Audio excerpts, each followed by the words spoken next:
Au Seigneur, le monde et sa richesse, la terre et tous ses habitants. C'est lui qui l'a fondée sur les mers et la garde inébranlable sur les flots. Qui peut gravir la montagne du Seigneur et se tenir dans le lieu saint?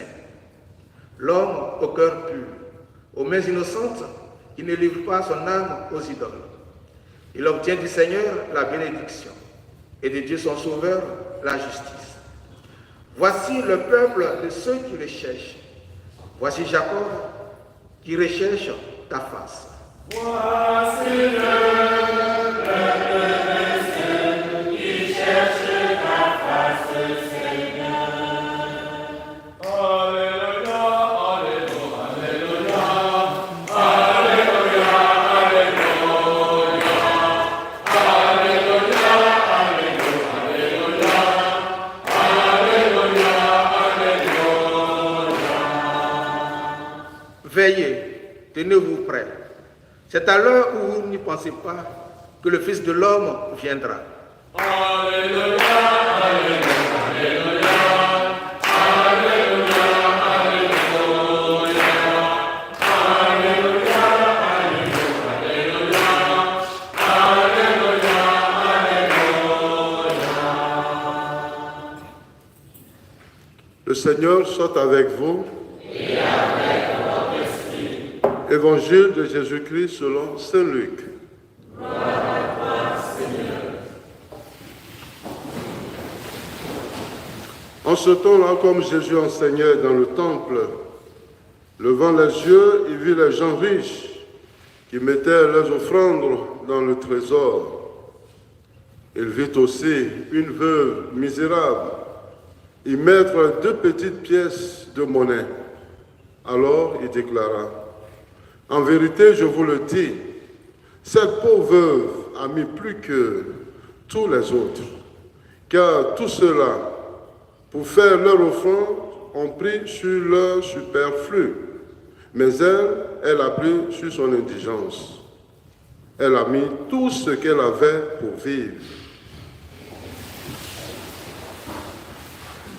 Acclamons la parole de Dieu. Louange à toi, Seigneur Jésus.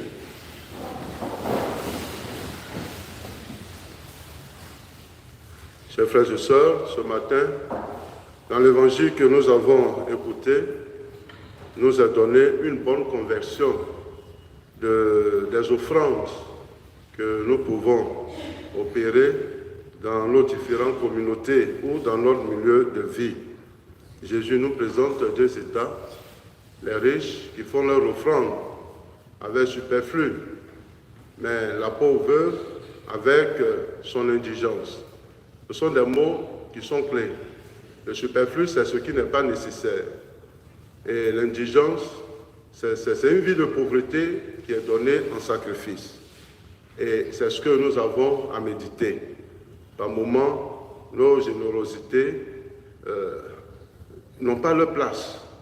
Voilà. Ce n'est pas le moment de montrer sa générosité. Il faut un but, il faut une disposition de cœur. Et cette dernière, ce que Dieu a regardé, c'est la disposition de son cœur. Ce qu'elle a donné reflète sa vie. Et c'est cette vie-là que Dieu regarde pour pouvoir nous combler de bénédictions. Et ce matin, nous allons aussi faire des offrandes, une offrande peut-être eucharistique. Il y a ceux qui n'ont jamais donné offrande, qui n'ont jamais fait offrande. Quand panier passe, ils font signe de croix. Voilà. Et ils regardent même s'il y a l'argent dedans. Et il y en a même, si on pouvait déposer devant l'autel, ils vont venir faire offrande, ils vont faire monnaie. Et puis il y a ceux qui préparent leur offrande avant de venir. Ça, c'est une disposition d'être. Ils savent que c'est un sacrifice eucharistique. Et que ce moment-là aussi, Dieu a besoin de ce sacrifice et nous sommes associés à ce sacrifice. C'est pour cela que nous demandons aux chrétiens qui ne font jamais la quête le matin, comme ce matin-là, au moins pour la première fois, de faire un effort pour faire leur quête.